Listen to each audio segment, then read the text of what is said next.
Welcome to Sipping Reality with Jill and Megan.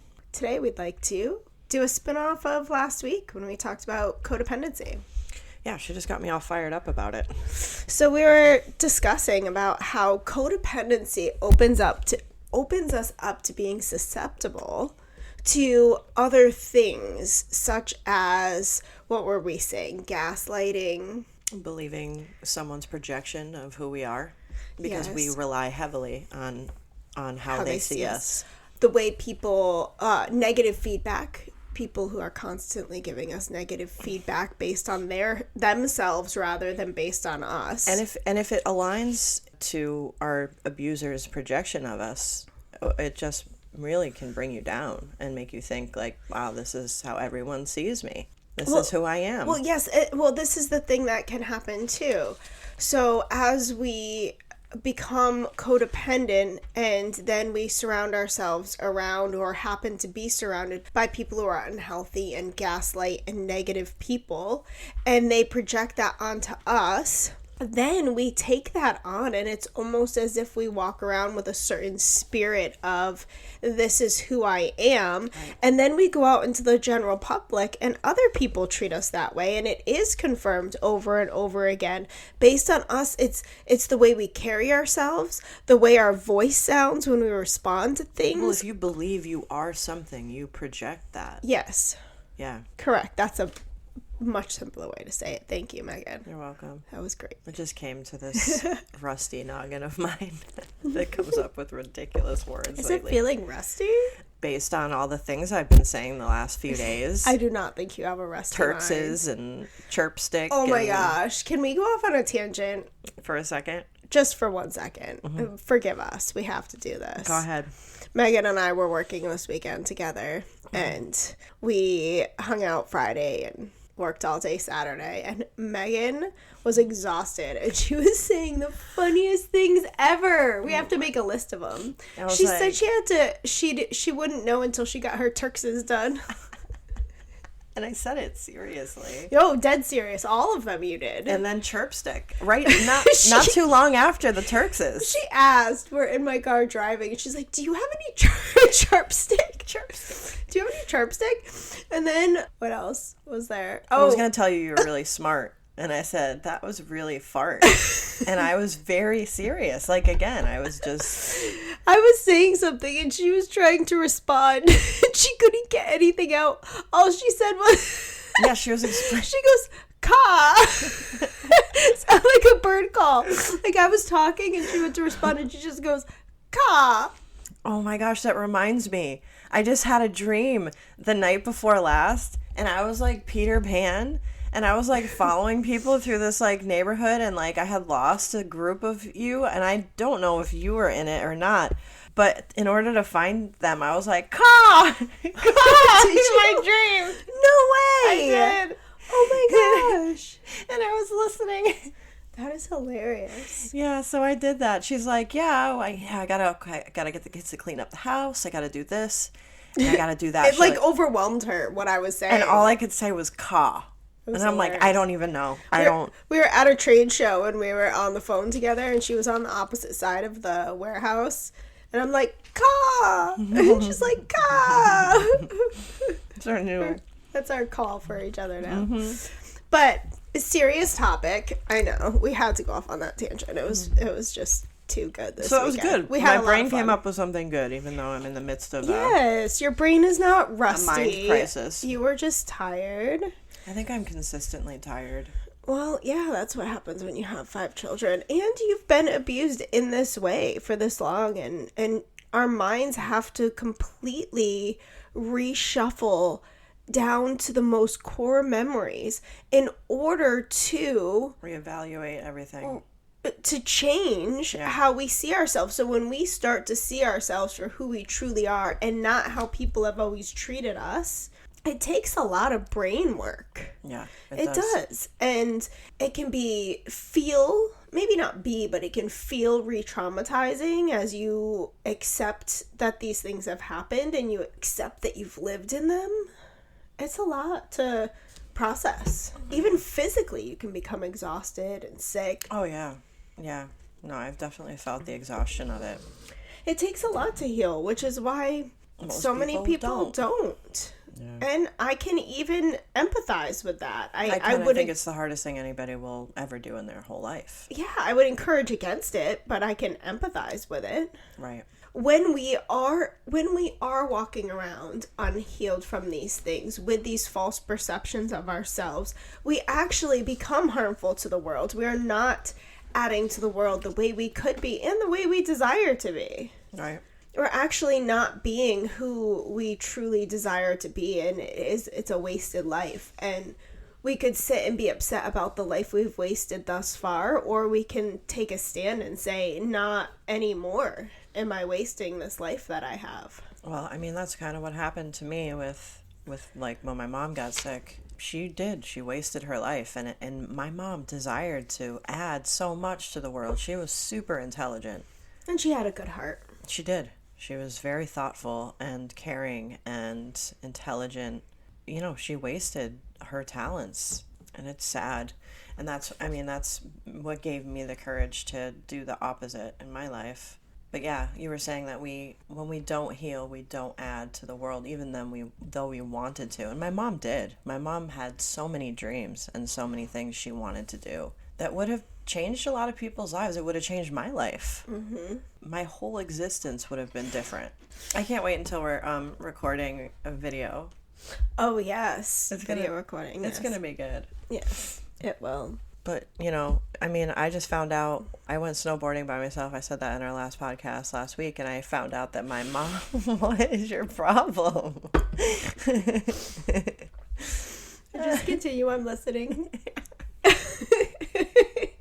My mom, I just found out that she liked to ski, and I never knew that. My mom is gone, and I just found out that she liked to ski, that was something that she loved. She spent a whole lifetime not doing it. A whole lifetime. And because she chose to stay in that. She chose to stay in the lie and the delusion, and because it's really hard and it's really scary to come out, and the longer you're in it, the more you believe that this is who you are. Right. And how can you believe that you can come out of something? Well, and she was sick. She became sick physically. Well, at the end, yeah, she got really even sick. So, like, I mean, before I left my husband, I was the biggest I've ever been in my whole life. Yes. And I was very sedentary. I didn't do anything that I loved. You talked about it all the time, though. Yeah. About how sad you were that you had a relationship where you couldn't go rock climbing and hiking and and camping kayaking. And do all these things that you desired to do. Yeah. Yeah, it really bothered me. And if I dared say I wanted to go alone, I mean, I would certainly be accused of not going alone, even if it was just inferred. But isn't it interesting how you started to not trust yourself as if you really weren't a good person because of that lie, which is the core of what we're talking about today and getting at. Gaslighting works. It only works when you actually believe the lie at some level inside of you. Right. Otherwise, when somebody gaslights you, you're like, it has no basis in reality. What is wrong with you when you walk away? You're like, you're nuts. You There's literally something know it wrong has with no you. basis in reality. Yes. Yeah. I just had a conversation with somebody pretty recent. I guess it was a couple weeks ago, where I said all of these things. I shared some really deep, true emotion that was honest to my core. And they came back and said, no, you're wrong because you don't actually feel this way. You actually this, and this. And I didn't even respond to any of it. I just said, it's okay that you don't feel the same that I do. Mm-hmm. I've moved on and I'm moving on. And I just hope the best for you. I mean, that was basically what I said. And I've continued to move on. And 2 years ago, if somebody had responded to me that way, it would have messed with my head. Right. It would have, even if I knew that what they said didn't have any reality to what I said, it still would have negatively affected me because somewhere inside me would have believed. True. Yes. And that was something I heard, I don't know, it was like a year ago. Somebody said, I don't remember where I heard it, when people come at you in these ways and gaslight you and deflect their own stuff onto you, whatever, you only believe it if somewhere inside of you believe it might be true. Otherwise, like you said, it would be like telling me there's an alien standing next to me when clearly I know that's not true. Yeah, like, no, you're It would be that delusional, bizarre. not me. Bye. Yeah, it would be literally that bizarre to hear them say that to you. If it's somewhere inside of you, you didn't think it was partially true. Yes. And I think, yeah, I mean, that's the core of like what we wanted to talk about today. What? Well, it brings up a good point. Sorry, I did that so dramatically. No. Because I had a fine. good thought. This is a point that I have that I've been trying to make, but it became very clear to me right now, is that instead of trying to war against somebody who's gaslighting you by trying to somehow harm them or do something to them Or prove them wrong. Or any of that, the best way to war against a gaslighter is to discover who you truly are and to stand on that. Mm-hmm. Because you're going to naturally gray rock them. You're going to naturally just be like, dude, you're crazy and I don't think I want you in my life. These people are naturally going to fall away and they're no longer going to have a hold on you or a trauma bond. If that exists, it's going to disappear when you discover who you are. Right. It happens naturally. The best way to war against somebody doing this to you is to become who you truly are and to stand on it. Exactly. And that's why, I mean, it sounds stupid, but that's why just going snowboarding by myself last week was so important. Yes. You know, going and sit at a coffee shop and write, or browse the books and read in one of their comfy chairs for hours. Or for me, when I'm desperate to be alone because I have no energy left to be around people. Yeah. So this is playing off our last week's episode. If you didn't hear it, we're referring to some things that we talked about in that episode. Instead of me saying I need to go be alone right now, which at times is fine and sometimes you do, but if I can feel, which I usually can, that that's my anxiety, that I need to be off. I'm exerting too much energy, so I need to go be alone. Instead of go be alone, say, whoa, stop trying to be who this person needs you to be and just be Jill. Mm-hmm. Just be with this person. Yep. Just be around them. And then I don't want them to leave. I don't need them to leave. I don't need or want to be alone. Right. I mean, we kind of experienced that the other night when you like wanted space, but you wanted my company at the same time. Ugh, I lost my thought. I totally lost my thought. Well, I have been doing that in ways like the other night on Friday, it was like 2 p.m, 2:30. Yeah. And I said, and Megan and I had plans Friday night together. And she was already about to be kid-free, she was already kid-free. And I was just about to get my kids from school and have them for a few hours. Yeah, it was about 2:30. And I said, do you want to just come over and do life with me? That's not something I would have ever asked in my whole life. Never. I would have wanted that space and time and do my life and do it alone and do it by myself, because I would have, instead of having another person to be worried about, because that's how I lived. If there was someone in front of me, I had to worry about that person. I don't have to worry about Megan. We are beyond that in our relationship and friendship. I think not only are you beyond that with your trauma that you've dealt with people in your life, like abusive people, but I am not an abusive person. I am a very safe person for you. I think it's true that I don't make you feel like you have to overthink, like, how am I gonna please her? Is she okay? Like, I don't make you overthink that way. You don't have to question anything with me. You know, even if you say something that bothers me, you know that I'm gonna speak up. Like, there's no questions. There's no, like, gray area. I think that is comforting. There's just no extra brain work when you're around me. Well, I know if I'm in the kitchen and I'm doing something and I'm busy and you're in another part of my house, I don't have to worry about what you're doing or if you're okay or if you're entertained or any of that. I can just Or that if I'm dealing with your kids, you don't care. Yeah, like, yes. You know that I'm going to step in if I need to, and I'm not going to be upset with you that I had to do that. Or if you're for tired your kids. and you don't feel like stepping in, you're not going to, and you're going to care for yourself, and I don't have to care for you in every minute of every single interaction that happens within my presence. Right. But that's how I've lived, which is why I'm so desperate to be alone. But it's, you know, it's interesting. And you said this in front of the boys the other night. You're like, this is what it's like to have a two mom household. Because I think are very complementary now. I know what you need, you know what I need, and we also know that if either one of us feels a type of way, that we can communicate that to each other. And it has created a super safe place, and it has become super complementary to be around each other. And to pull this back to the topic, this is why our friendship has been so healing, because we've moved through these patterns that we've had our whole life together. And moving through those patterns also helps us to solidify and create a new story for ourselves in our minds about who we are, which helps us to stand on that and make changes in our life in general. Right. I mean, this is just like a simple example, but like, even like I know Jill, like sometimes she'll share her food and drinks with her boys when they don't frickin' deserve it. If we get a nice dinner for ourselves and she's already cooking them dinner, they already have, like, it's literally on the stove. They're like, I want yours. I will be like, get away from your mom's food.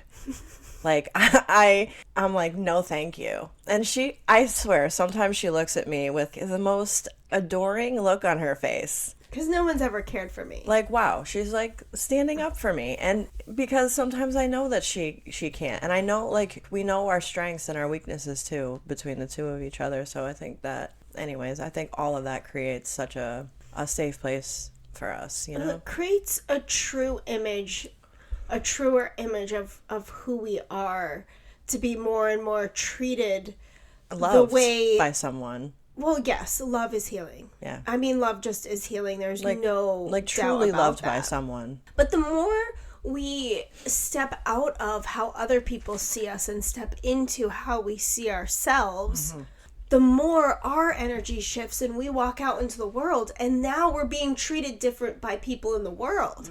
And our new image of ourself that's coming from who we truly are starts getting confirmed over and over and over again, and it has this opposite healing effect. There's times that I'm still surprised. I will make a phone call and get upset about something and make a stance on something, and instead of someone treating me like there's something wrong with me, they'll be like, oh my gosh, you're right, I'm sorry, and we'll take care of that for you. And I'm like, wow. Oh, I'm not used to people treating me that way still, because a lifetime, 43 years of people treating me differently. I've only had 2 years of people treating me like that. But you're the crazy one, Jill. Yes. Yeah. Yes, and because I've been in that for so long, that now something shifted in me that I don't present myself in that way, so I'm not being treated back in that way. But it still can surprise me.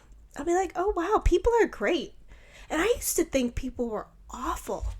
Yeah. I mean, there are some awful people in the world, which is why we've been treated so poorly. But there are really good people in the world, and I miss that. I miss so much of the good because I was treated the way that I saw myself by even the people that didn't know me. And now that I'm open to being treated for who I truly am, I'm recognizing how many people are actually really thoughtful and really kind and willing to look at themselves and their own part. There are a lot of people out there who are doing those things, who want to do better, who want to be good, who just want to be seen for who they are, just like I want to be seen for who I am. You know, it's interesting. I've always been a super outgoing person, and I mean, selling honey with Jill at the vending fairs, sometimes I used to get nervous because she would freak out, like something would trigger her and freak out, and then everybody would be like, oh fuck. And I used to think I don't think you explained that very well. Someone that doesn't know us wouldn't understand what you're saying. I don't know how to describe it, but how do I describe that better? Do you know what I'm saying? So when I first met Megan, I was, and I still do have anxiety or get worried about things, but I was living in this perpetual state of anxiety. I had to get home. I have to take care of everything. I have to take care of everyone. Everything has to be perfect. I'm alone all the time. Everything's riding on my I feel anxiety just saying this to you right now. I'm sure you do hearing it also, right? Yeah, with bills. And so I would go over to Megan's house for dinner and it would be time to leave. And I would have to get my little children, 3 little children, home and to bed. And I'd already be anxious about all the things I had to do before I could get them to bed. And I would just start spinning. And everybody in the room could feel that. Oh, gosh, here's Jill. She's freaking out. And the way she would talk to me was like as if it was my fault that she wasn't out the door yet. And that I harmed her. And I was like, oh, my God. I get really upset. And I'm like, I had a hard time figuring out how to... Well, she would try to help me. And that would make you more upset. Yes. Yeah. Don't help me. Yeah. Don't make me feel crazy. Because that would make me feel crazier. Like I couldn't handle it because all I could do was like stand there and just be quiet. And I'm like, oh, okay. So I'm like, if you think about me being this like super... outgoing social person, and then that aspect, that anxiety, that aspect of you years ago, now is when I watch her at these shows, she is so social and outgoing, and she's like, and I'm uncomfortable. Like, she's better than I am. And I'm like... It's really strange. She makes people feel super comfortable. She's super, like, draws people in. And I'm like, whoa, this is really interesting. Juxtaposition in my mind of, like... A couple works ago. The chirpstick. It's in there. It is. The brain does that. A couple weeks ago, I think I'm catching it from you. Yeah. We worked our first show together. It was really interesting because I was excited to work with Megan because Megan is so outgoing. We go to a coffee shop and we sit down, and Megan, by the time we leave, she'll know half the people's names. She'll have a third of the people's phone numbers. Life stories. And talk to them again. Yes. We'll be sitting down doing some serious business, and all of a sudden she's best friends with the 2 women sitting at the table next to us. And I'm not as socially... I mean, I've always been very socially awkward, very socially insecure, to an extreme level. I wouldn't talk in elementary school. I didn't talk in class. I was extreme. So it's really interesting because I love people and I love being social. I love talking and interacting. And you're really good at it. Making people feel good. Yeah. I do. I love it. I really care about people and giving them a good time. I'm like, wow, she's like genuinely like interacting with people right now. And I feel like I'm like... Yeah. Well, it was also your first show, but still it was an interesting experience. It doesn't take away from how social you are. It was just really interesting to see that to be in that type of social situation where I was feeling more comfortable than you were. Yeah. Talking with people. And I'm like, well, and Megan's mentioning it. I'm like, I'm not actually that bad at talking to people or doing this. She's like, no, you're good at it. I'm like, really oh. Good. Yeah. But see, that's the interesting thing that, again, comes back to our topic, is that it took being at that show with Megan for me to really see how good I was at doing that. Because it's not a story that's been provided to me by those in my life. The story that's been provided to me has been opposite, which had an opposite Jill effect. makes everyone uncomfortable. Yes. Jill's always the one that's crazy. You and make causing people uncomfortable. That's a a huge one. My mom constantly. And she just you does make it. everyone around you uncomfortable, Jill. And you just don't anymore, like at all. No, I only did because that's what I was told who I was. So that's what I became. I never feel that from you anymore. I slightly did a couple weeks ago. You started to I had some anxiety. And I was like, oh, I think I gotta go. I'm like, she's like, she's gonna freak out. I'm freaking out. She's freaking out. I'm gonna go. It's not perfection. But it never went to that level. No, it just didn't. I was just having anxiety, which is normal. And you had this awareness too. You're like, it's building. I can feel it, and I'm sorry.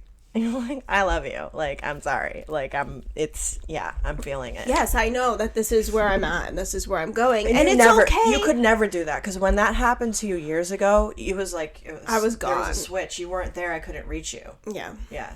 Yeah.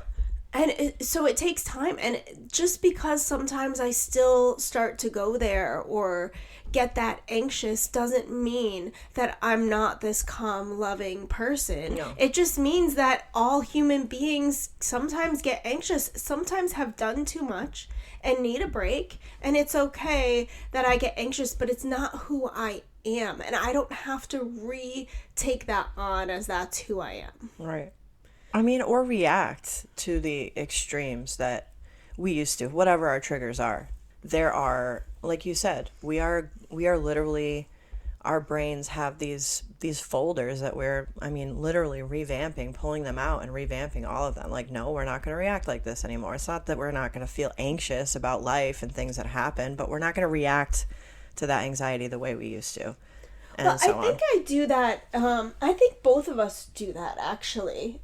Even in texting conversations with people where we used to have these reactions, and now it feels like I'm still reacting the same way because internally I'm still struggling with it, but I'm not physically reacting. I'm not sending a text back right away and saying do. Right. I'm feeling all that same stuff inside, but then I'm saying, I'm not going to send a text back till tomorrow morning because this is how I'm feeling. And then in the morning, if I'm still feeling that way, I say, okay, I'm still feeling this way, and I'm feeling this way for a very good reason. Right. And so I'm just going to say this. It drives a thought out, emotionally secure response, despite the fact that for the last 12 hours, I haven't felt emotionally secure in any way, shape, or form. Right. I mean, I've been feeling super insecure lately, but I feel like I'm like feeling it but observing it at the same time. And still reacting in a secure way a lot of the time, despite how you're feeling. Exactly. It's not to say that we're not going to have these feelings anymore, but yeah, we change how we are responding. We can still be presented with these old voices in our mind. We just don't have to react to them anymore or listen to them anymore. Well, it's just like somebody gaslighting you.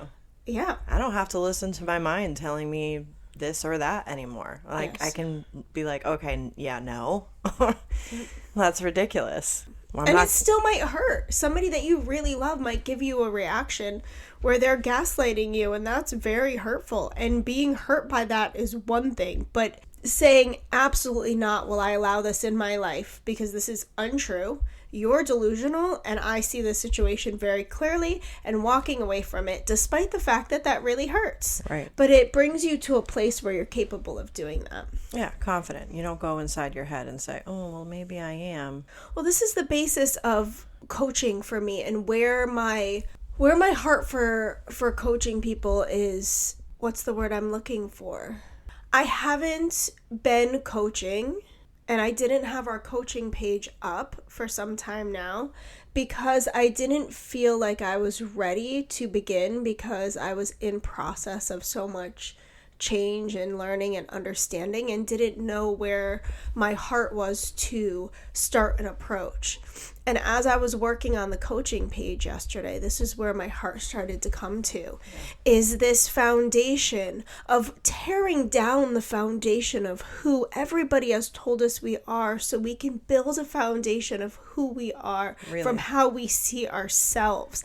And that is the core of where my coaching practice... What do I like? What do I want to do? Like, yes, not enmeshed in anything else. That is the core of where my coaching practice is, and that's why I feel ready to begin coaching again. I mean, it's interesting because you have gone through this process for yourself, and you're watching me go through that, and we're going through it together too. We encourage each other along that path, and it's been really enlightening. It gives us a lot of strength to move forward. Like last night, I was saying to Joe, like, I don't even know if I want to like live anymore, man. I'm like, this is really hard. And she's like, I have never felt more confident that there's so much to live for. And I'm like, me too. I do. I feel the same way. She called me an F&B the other day. I did. She's like, why don't you just let me be irresponsible? I think that's what you said. She's like, you F&B? And we started laughing. Can't even let me be irresponsible once. God damn it.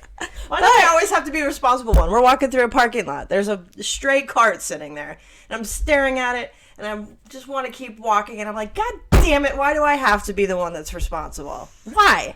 The good doobie. I'm going to go do it. She did it. Yeah. You were with me in a parking lot and that happened, and you did it. I did. I got in the car and waited for you. I've actually encouraged other people to grab stray cards and bring them. This lady came over to me once. She's like, I just grabbed these cards by my car because I saw you do that. But sometimes I want to be irresponsible, and you gotta let me be irresponsible. You sleep better at night. I'm just kidding. I don't want to be irresponsible. You sleep better at night. Yeah. It's better. So, the conclusion of this episode is really just the encouragement for us all to continue to take a look at the voices in our minds and how we're reacting to things and how much that is truly coming from who we are at our core when we were born, when we were made in our mother's womb. How much of that is who we were born to be, and how much of that is the influence of other people their projections of us that weren't the best influences on us. They projected who we were onto us. Yes, instead of us exploring who we were ourselves. Yeah, starting and or continuing to take a look at that, and if we do that, we're gonna do well. Yeah, it's very encouraging. Yes. All right, well, we love you guys. Thank you for listening today. Please don't forget to like, subscribe, and share, and we'll talk to you soon.